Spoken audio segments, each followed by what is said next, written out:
जानते हो सुधिकेत बेटा, मेरा बचपन जो है ना इसी नहर के आसपास खेल करके बड़ा हुआ है।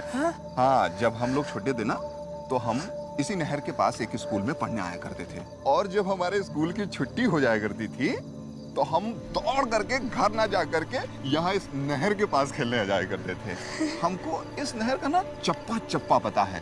देखो यहीं पर कोई एक रास्ता था, मैं तुमको दिखाता हूँ। आसपास में ही शॉर्टकट था एकदम, हमारे स्कूल से सीधे यहीं आ जाया करता था। शायद यहीं होगा, थोड़ा बहुत तो कुछ बदला है बेटा। एक सेकेंड संकेत, देख बेटा ये यही वो रास्ता था, देख रहा बेटा। संकेत, संकेत, संकेत, संकेत बेटा, संकेत।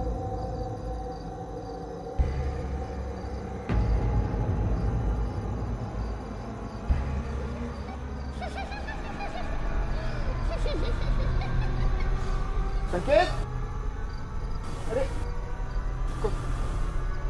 कहाँ गया संकेत बेटा?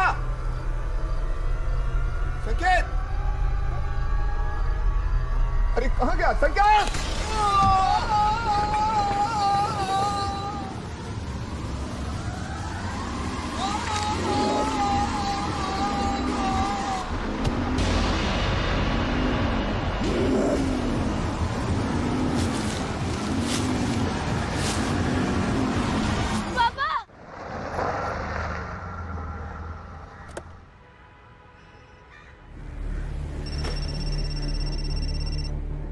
Good morning sir.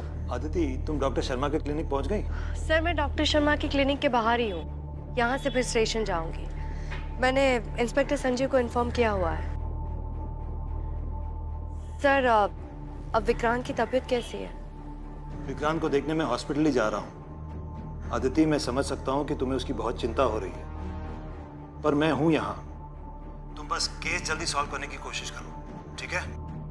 Doctor Sharma बता रहे थे कि निशा और उसका बेटा काफी डरे हुए हैं, उनकी जान को खतरा है। जी सर, मैं डॉक्टर शर्मा से बात करके आपको इन्फॉर्म करती हूँ। ठीक है। Okay sir. डॉक्टर शर्मा, मुझे निशा से मिलना है। आपने कहा कि उनकी पति की डेथ बहुत अजीब तरीके से हुई है, मुझे उस बारे में उनसे बात करनी है। जी मैडम, एक्चुअली उनका बेटा यहीं एडमिट है, वो अभी उनके पास ही है, आप उनसे मिल सकती हैं।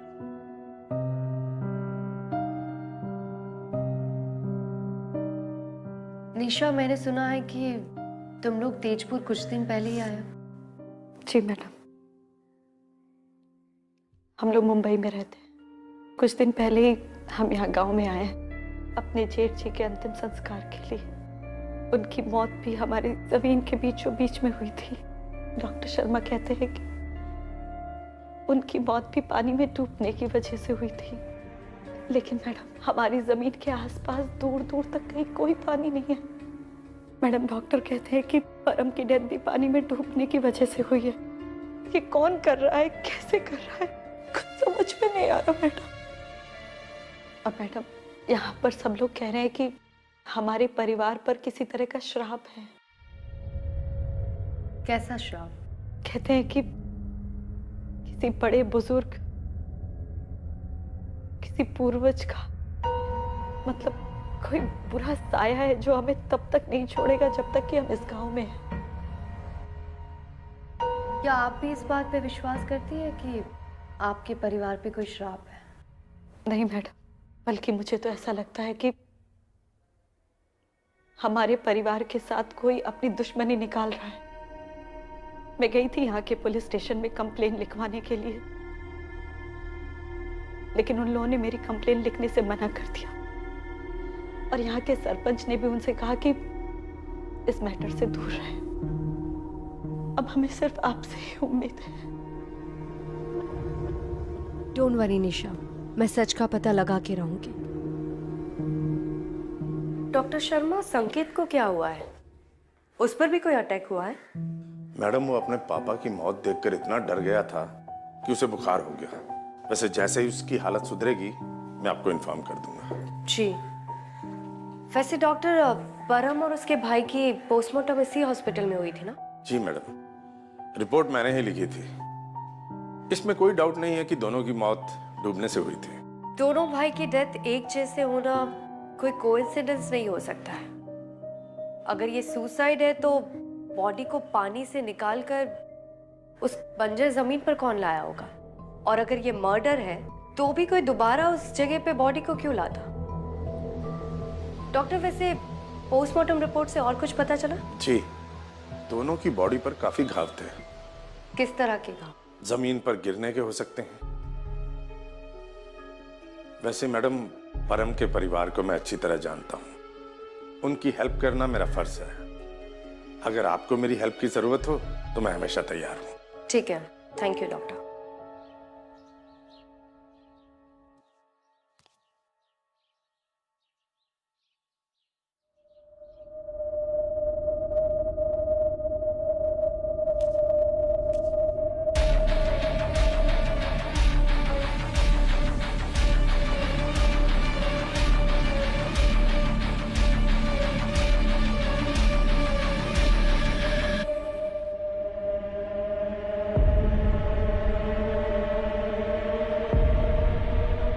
Sarpanch ji, madam Aditi Sharma, Mumbai police.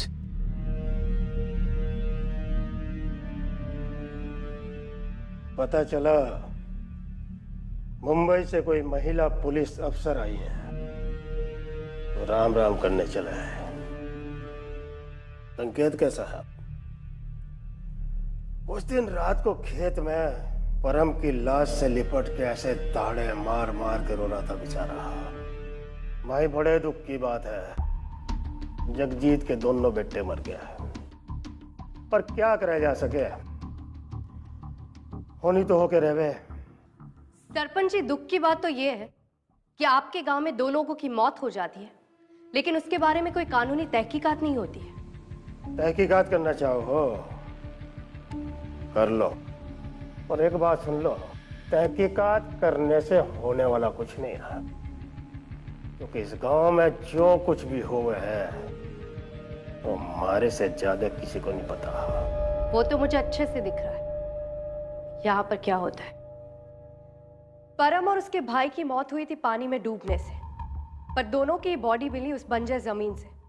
तो मरने के बाद दोनों की बॉडी वहां किसने रखी होगी? आपसे बेहतर तो कोई नहीं जानता है ना। तो बताइए ये सब कुछ कैसे हुआ? चुप क्यों है सरपंच जी? बोलिए ना। ये कोई तरीका है सरपंच जी से बात करने ये का? भी कोई तरीका नहीं है पुलिस ऑफिसर से बात करने का। चुपचाप यहाँ से निकलिए और हमें अपना काम करने दीजिए। संजीव,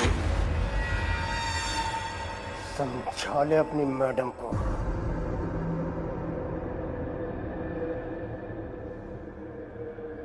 ये काम किसी इंसान का नहीं है, बुरा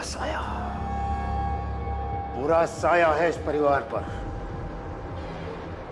और वो साया किसी पुलिस ऑफिसर से नहीं डरता।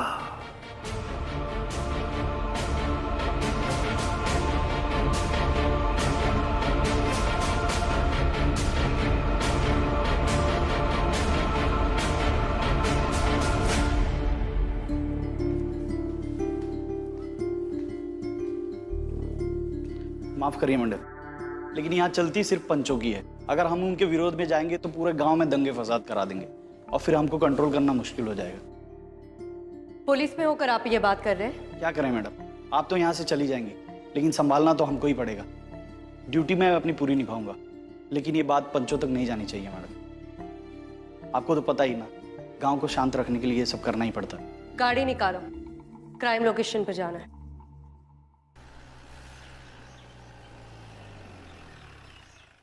हम यही है वो जगह जहाँ पे बॉडी मिली थी उन दोनों की।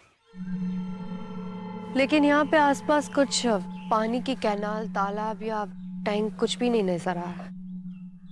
यहाँ से नजदीकी वाटर सोर्स कहाँ है? मैम, गांव वालों का कहना है कि यहाँ पे कुछ साल पहले एक नहर बहती थी जिसकी अब दिशा बदल गई है। तो शायद दोनों की डेथ वहीं पे हुई थी, लेकिन फिर दोनों की बॉडी यहाँ पे कैसे पहुंची?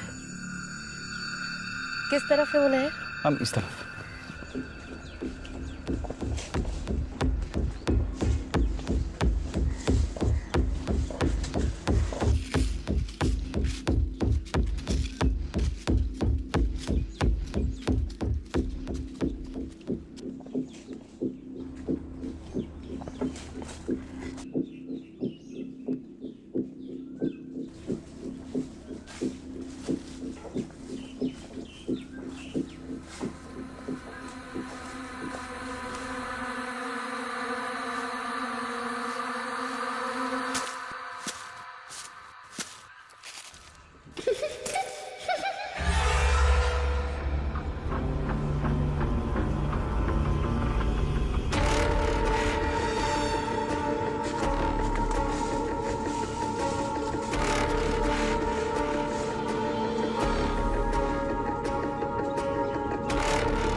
मैडम जी, यहाँ आइए, यहाँ।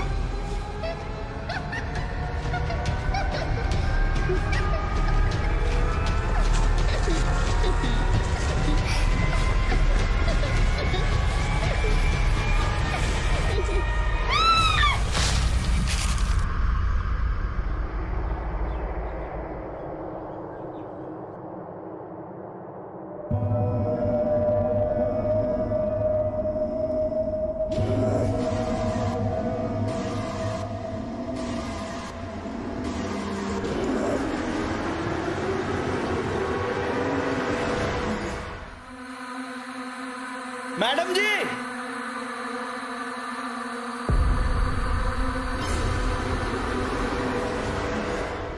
प्लीज हमें जाने दीजिए सर। Sir please. कौन है ये दोनों?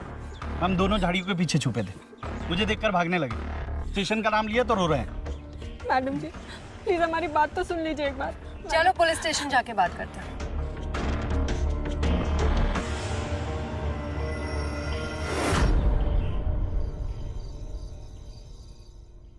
मैडम जी हमें जाने दीजिए। मैडम जी हमने कुछ नहीं किया।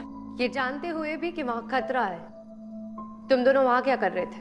मैडम जी हम अक्सर वहाँ मिला करते हैं। वो क्या है कि वहाँ कोई आता जाता नहीं है ना, और गांव वाले भी वहाँ आने से डरते हैं। और मैं नहीं मानता मैडम जी कि वहाँ पे कोई खतरा है। लोग तो बस यूं ही कहानियां बनाते रहते हैं। उस जगह पर 2 लोगों की मौत हो गई है, ये बात तो कहानी नहीं हो सकती है ना। तुम दोनों के अलावा वहां जाने से सब लोग डरते हैं।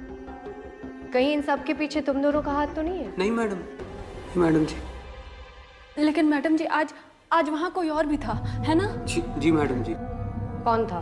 हमने वहाँ किसी की आवाज सुनी, जैसे कोई लड़की हंस रही हो, और इसलिए हम वहाँ से निकल भी रहे थे, पर इतने में आप आ गई और हमको पकड़ के यहाँ लेकर आ गई। तुम दोनों जा सकते हो। मैम आप इनकी बातों में मत आइए, ये भोले बनने की कोशिश कर रहे हैं बस। नहीं मैडम जी प्लीज।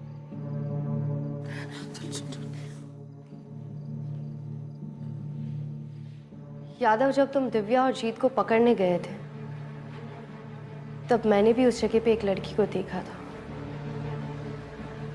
मुझे वहां दोबारा जाना है चेक करने। मैम जहाँ पे आप कह रही हैं वहाँ पे तो शाम होने के बाद आदमी लोग भी नहीं जाते।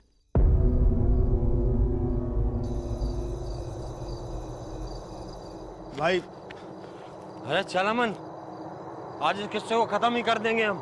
भाई अरे अब और चुप नहीं रहेंगे, और अब रुके ना तो सब कैसे हम भी बलि के बकरे बन जाएंगे। ये हीरो बनने का टाइम नहीं है, मेरी बात सुनो। चलो यहाँ से अनिल भाई, चलो ना।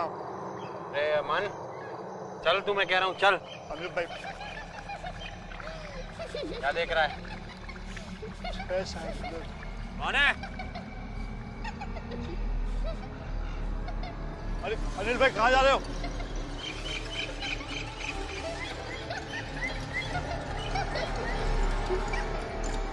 अनिल भाई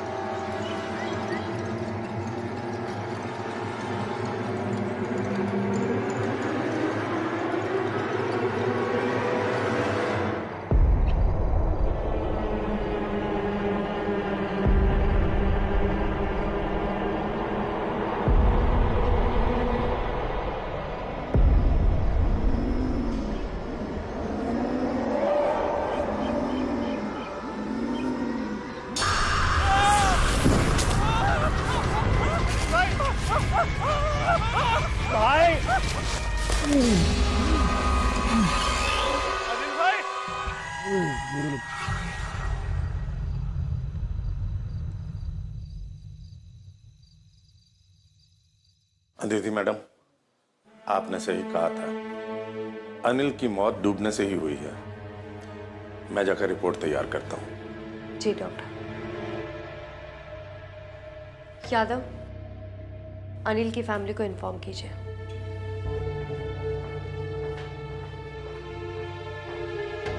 अमन, सबसे पहले तो मुझे ये बता, तुम दोनों वहां क्या करने गए थे? अमन, बात कर रही हूं ना उससे। पुलिस के काम में दखल मत दीजिए। अमन बताओ, तुम दोनों वहां क्यों गए थे और वहां जाते ही तुम दोनों के साथ क्या हुआ? मैंने तो भाई को बहुत समझाया उन्हें, पर उन्होंने मेरी एक नहीं सुनी। भाई के सर पर भूत सवार था। वो वहां जाकर हमलावर से बदला लेना चाहते थे, जिन्होंने हमारे परिवार को, हमारे पिता, हमारे दादा, हमारे भाई की जान ली थी। उन सबको सजा दिलाकर वो हीरो बनना चाहते थे। तुम्हारा परिवार मतलब? परम और हरीश के चचेरे भाई हैं ये। अमन, मैंने तुमसे पूछा है। तुमने कहा कि तुम्हारे बाऊजी और चाचा की जान ली गई थी। उनकी डेथ कब हुई थी? और जब मैं बता रहा था तब क्या हुआ था? मैं बता रहा था ना कि इनके परिवार पे इनके पूर्वजों का श्राप है। औरत होने के नाते इतने बड़े बड़े सवाल पूछना आपको शोभा नहीं देता, और ऐसी बेहूदी बातें करना आपको भी शोभा नहीं देता। चलो अमन, तुमसे कुछ और सवाल पूछने। 1 मिनट, इसकी बलि चढ़ाने के तो कहीं नहीं आने का। इसे थाने ले आना ना, इसके वारंट लेके आओ पहले। ऐसे थोड़े वारंट दूंगा इसे। ये मेरे साथ जागा। चल पे खड़ा हो। कानून हम भी जाने, हमें भी पता है कानून क्या हो रहा है। खड़ा चल, पकड़ पैसे उधर से।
मैम मैं दूसरा मंगवा देता हूँ।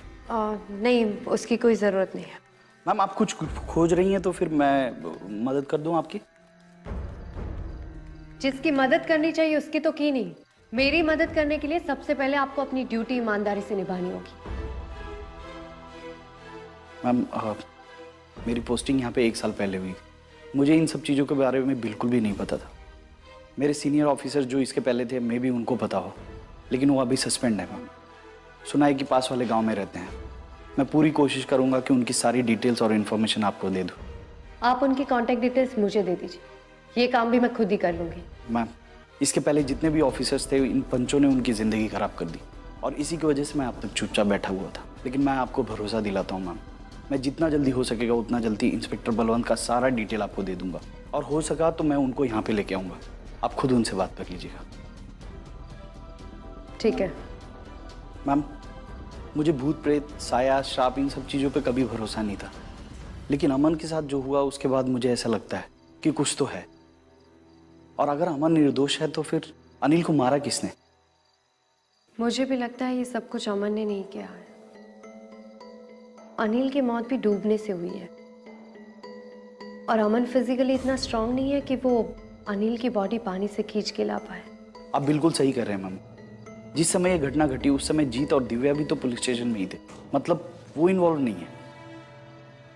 तो फिर ये किया किसने?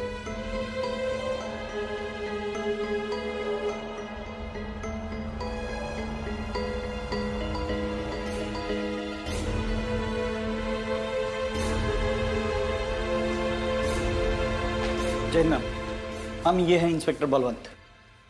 मैम, इंस्पेक्टर सजीव ने मुझे सारी बात बता दी है और मेरे पास जो भी इंफॉर्मेशन थी मैं वो सब लेकर आया हूँ।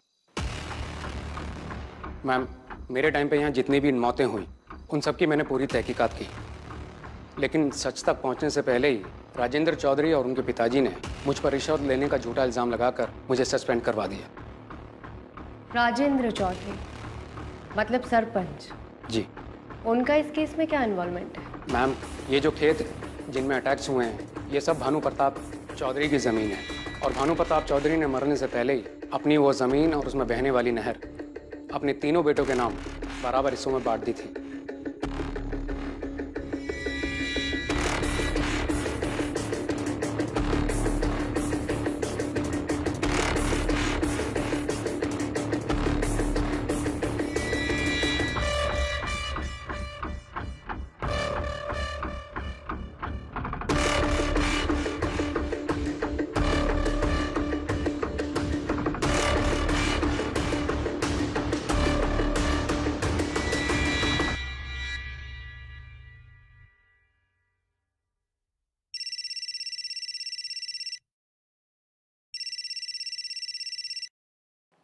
हेलो जी, डॉक्टर शर्मा।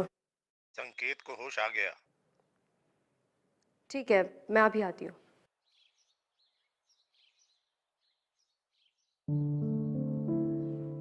संकेत, देखो ऐसे डरने की जरूरत नहीं है। हाँ, आप इस दुनिया के सबसे स्ट्रांग और बहादुर बच्चे हो ना? संकेत, मुझे बस आपसे थोड़ी सी हेल्प चाहिए, आप करोगे?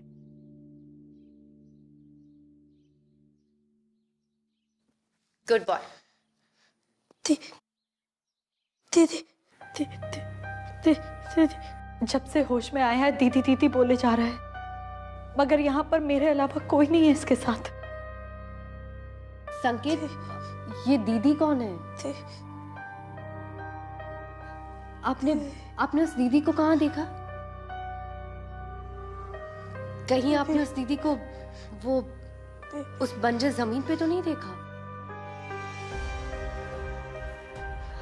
संकेत, वो आपको और कहीं दिखी थी? कहाँ?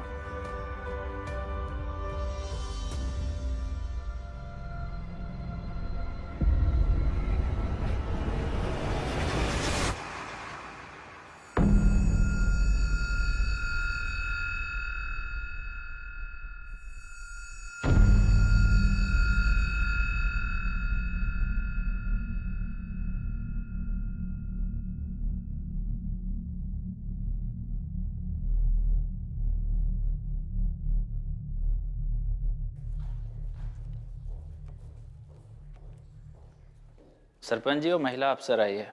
महिला अफसर आई? जी। भेजो अंदर, भेजो। जी सर।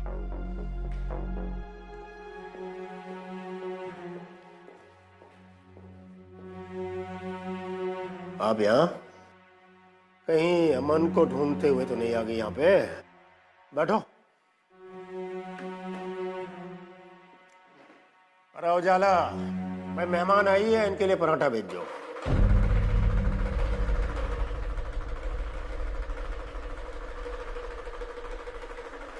अरे विश्वास, क्या शोर मचा रखा है? अरे उजाला, इसे खेलने को कोई दूसरा खिलौना नहीं दे सकती क्या? रोज टूटा हुआ डमरू लेके बैठ जावे, मेरी खोपड़ी हिला कर रख जिसना। हाँ जी, आप आदेश करें। आपका आना कैसे हुआ यहाँ पर? सरपंच जी, आपने मुझे बताया नहीं कि परम और अनिल आपके चचेरे भाई हैं? अरे इसमें बताने वाली क्या बात है? इस गांव में हर दूसरा आदमी हमारा रिश्तेदार है। पर उस परिवार से हमारा कुछ ज्यादा लेना देना है नहीं। बहुत पहले ही सब परिवार अलग हो गए थे। नहीं, ये बात आपने मुझसे जानबूझकर छुपाई। अरे इसमें जानबूझ के बताने ना बताने वाली कौन सी बात है। देखो जी, हमारे दोनों चाचा बहुत लालची थे। वो हमेशा हमारे बाबूजी की जायदाद हड़पने की फिराक में रहे थे। फिर आपके बाबूजी ने उनके एक भाई के खेत में बहने वाली नहर की दिशा बदली। जब उससे काम नहीं हुआ तो अपने भाई के खेत में काम करने वाले लोगों को मारा, फिर खुद के बाबूजी और भाइयों की हत्या करके उनकी जमीन अपने नाम कर ली। ए लड़के, जबान संभाल के बात कर। हमारे बाबूजी ने किसी की हत्या वत्या नहीं की। सालों पहले आपके बाबूजी ने जो किया था वही अब आप दोहरा रहे हैं। आपने परम की फैमिली के साथ जो किया वही अनिल की फैमिली के साथ कर रहे हैं। लेकिन ज्यादा दिन तक आप बच नहीं पाएंगे। इस बात की सजा तो मैं आपको दिलवा कर रहा हूँ। आज तक वो माई का लाल पैदा नहीं हुआ जो राजेंद्र चौधरी का बाल भी बांका कर सके। पर तेरी तो औकात क्या है, औरत जात। वो भी देख लेंगे। पहले ये बताइए, आपके खेत में जो लड़कियां दिखती है वो कौन है? अरे कौन लड़की जो मुंह में आ रहा अनाप शनाप बके जा रही है तेरे पास कोई सबूत? बाहर निकले ऐसे। दोबारा सबूत के साथ आओ। अरे जब चाहे आ जाइए।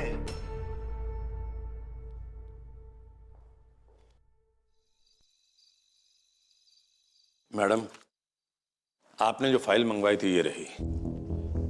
इसमें पिछले 15 साल में हुए हर बच्चे के जन्म की डिटेल है।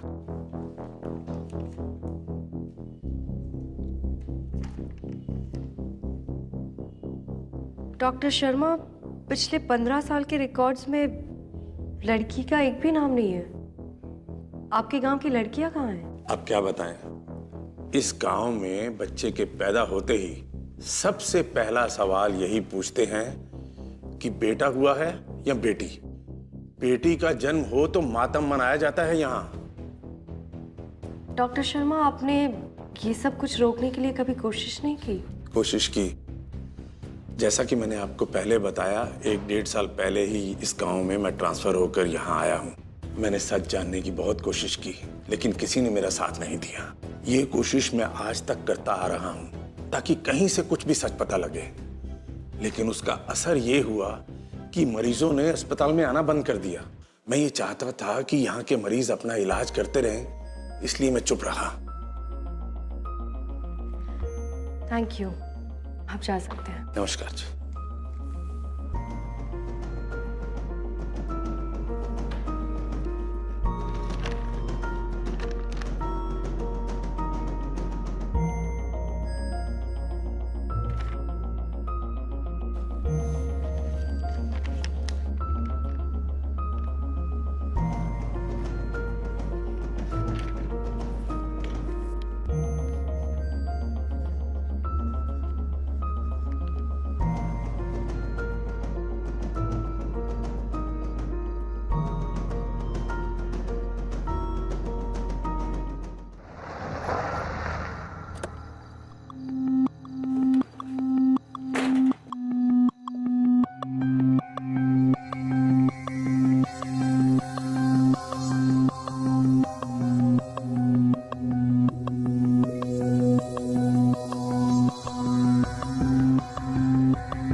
आपका नाम क्या है?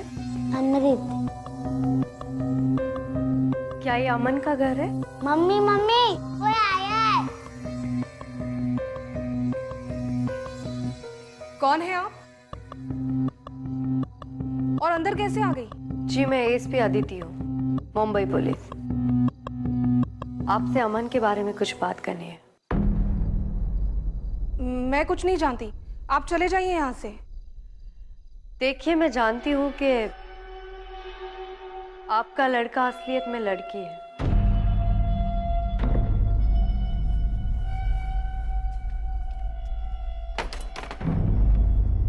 मतलब सरपंच ने अमन को घर नहीं भेजा? नहीं, उन्हें कुछ दिनों के लिए गांव से बाहर भेजा है। आज सुबह ही फोन आया था उनका। मुझे डर है कि उनके भाई उन्हें कुछ करना दे। अगर अमृत का सच उन्हें पता चल गया तो वो छोड़ेंगे नहीं हमें। ये अपने पिता और अपने भाई से बहुत अलग है। अगर अमृत के होने पर इन्होंने ये सुझाव नहीं दिया होता तो क्या होता? इस सरकारी अफसर की जासूसी और ताक झांकने हमारा दिमाग खराब करके रखा हुआ है। वहां पुलिस थाने में बैठी बैठी फाइल पे फाइल निकलवा रही है, फाइल पे फाइल निकलवा रही है। और वो अस्पताल का डॉक्टर उस महिला अफसर की मदद करने पे पिला पड़ा है। सारे एक बात समझ लो, अगर यो कार्यक्रम यूं ही चलता रहा तो आज नहीं तो कल उसे पता चल जाएगा कि वहां खेत में क्या हो गया है। एक काम करो, तुम सारे के सारे रात को 3 बजे मुझे पुलिस थाने के पास मिलो।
आप ये सवाल क्यों पूछ रही है मैडम?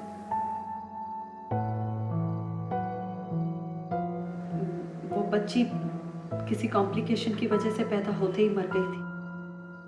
मैंने उसका नाम परी रखा था, पर उसे देख नहीं पाई। निशा, तुम्हारी बच्ची मरी नहीं थी, उसे मार दिया गया था। इस गांव में बच्ची पैदा होते ही उसे पानी में डुबो के मार दिया जाता है। नहीं, अगर ऐसा कुछ होता तो परम ने मुझे जरूर बताया होता। निशा, जब से सरपंच ने उस खेत से बहने वाली नहर की दिशा बदली है, सारी बच्चियां अपनी मौत का बदला लेने के लिए वापस आ गई है। 12-13 साल पहले भी जब उस नहर की दिशा बदली गई थी, अनिल के बाबूजी, उनके दादाजी और उनके कुछ लोगों के साथ ऐसा ही हुआ था।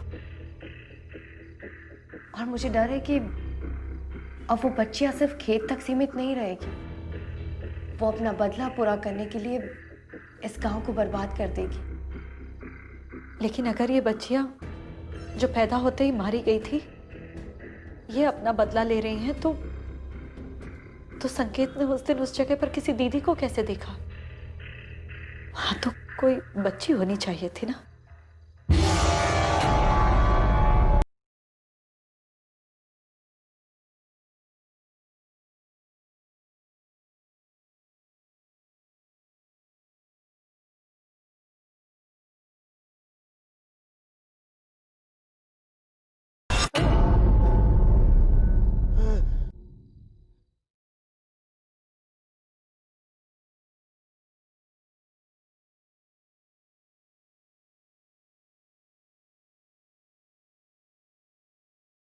उजाला, उजाला, उजाला।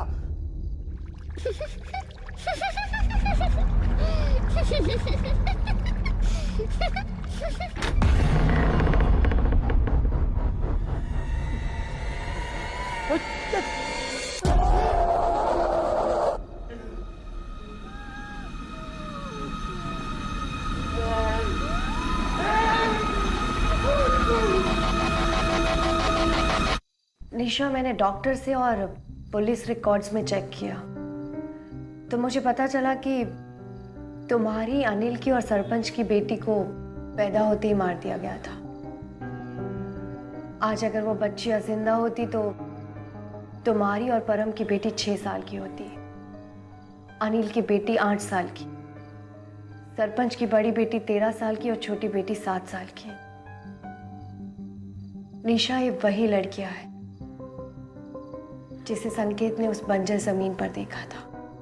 मैडम, तो फिर उस रात अमन पर अटैक क्यों नहीं हुआ, सिर्फ अनिल पर क्यों? मुझे भी लगा था कि अमन ने भी अपनी बेटी को मारा होगा, लेकिन जब मैं उसके घर गई तो मुझे पता चला कि उसने गांव वालों से झूठ बोला था कि उनके वहां बेटा पैदा हुआ है। इतने सालों तक उसने गांव वालों से झूठ बोला सिर्फ अपनी बच्ची की जान बचाने के लिए। मतलब कि संकेत ने परी को देखा और परी ने परम को। निशा, संभालो अपने आप को। देखो निशा, अब तक तो वो बच्चियां सिर्फ खेतों में अटैक कर रही थी, लेकिन उनके अंदर इतना गुस्सा और दर्द है कि वो सिर्फ वहीं तक सीमित नहीं रहेगी, वो हॉस्पिटल तक पहुंच गई है।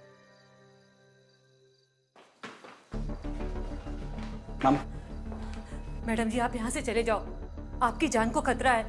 मेरे पति और पंच आज रात आप पर हमला करने वाले हैं। मैम चलिए, मैं आपको पुलिस स्टेशन छोड़ देता हूँ। मुझे पहले उजाला जी से कुछ सवाल पूछने हैं। क्या आपकी 2 लड़कियां पैदा हुई थी, एक 13 साल पहले और एक 7 साल पहले?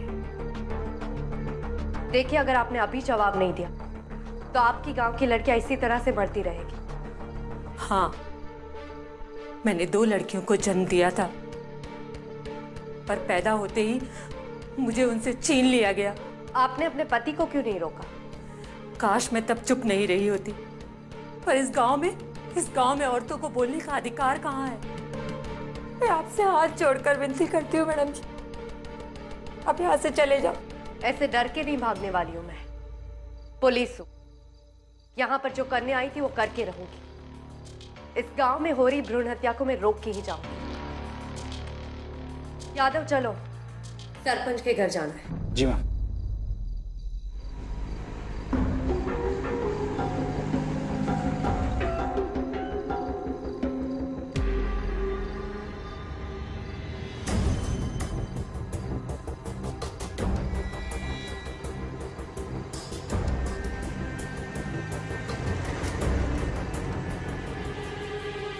ये तो इनकी गाड़ी है। गाड़ी घुमाओ जल्दी से।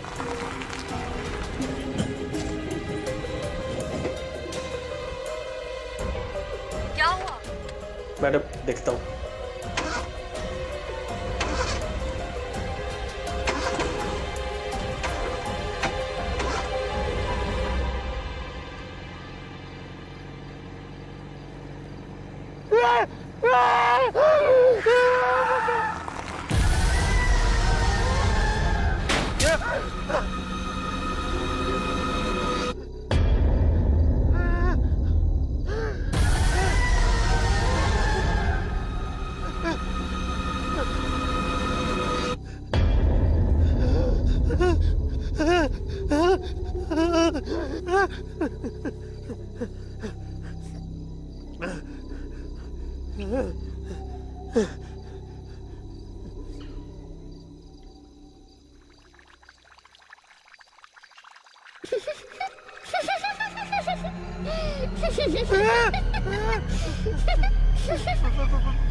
एक मिनट, गाड़ी रोको।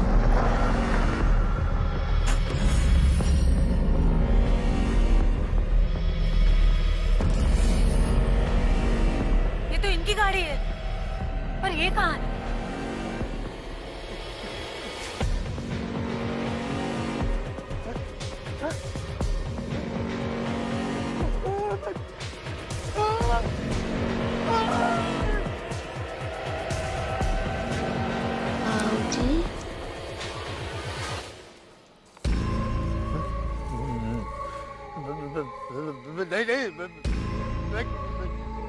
बाबूजी नहीं हूँ, नहीं मैं बाबूजी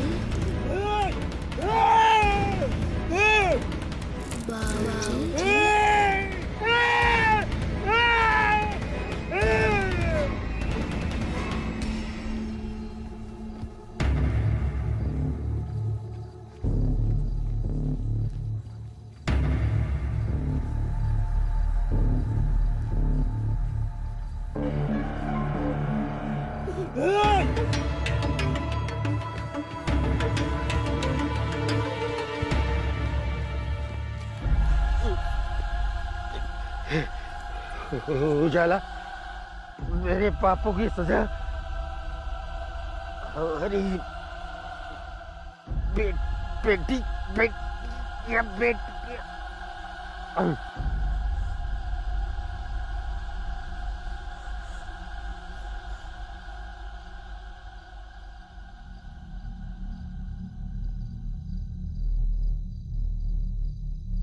इन्हें हमारी बच्चियों ने।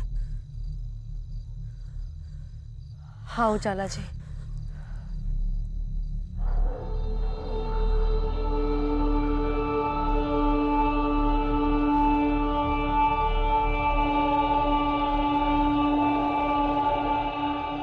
वो अभी यहीं पे।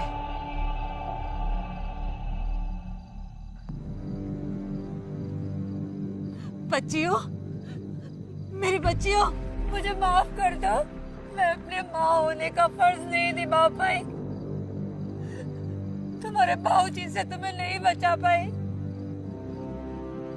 तुम्हारे बाबूजी को उनके किए की सजा मिल गई। अब तुम दोनों जाओ ताकि तुम वापस आ सको यहाँ पर। और इस बार तुम मेरी बच्चियां बनकर आओ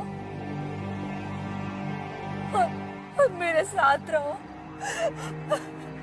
देखो, मैं जानती हूँ इस गांव की लड़कियों के साथ बहुत गलत हुआ है, लेकिन अब तुम लोग इस दुनिया में नहीं रह सकते हो। तुम लोगों को ये दुनिया छोड़कर जाना होगा।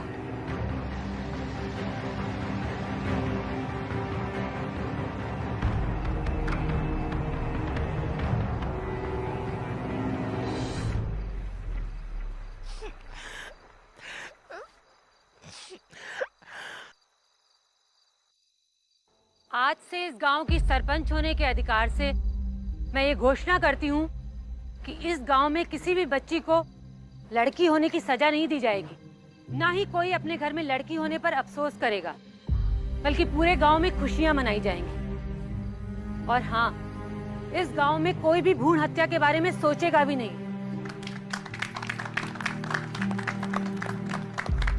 Thank you madam ji.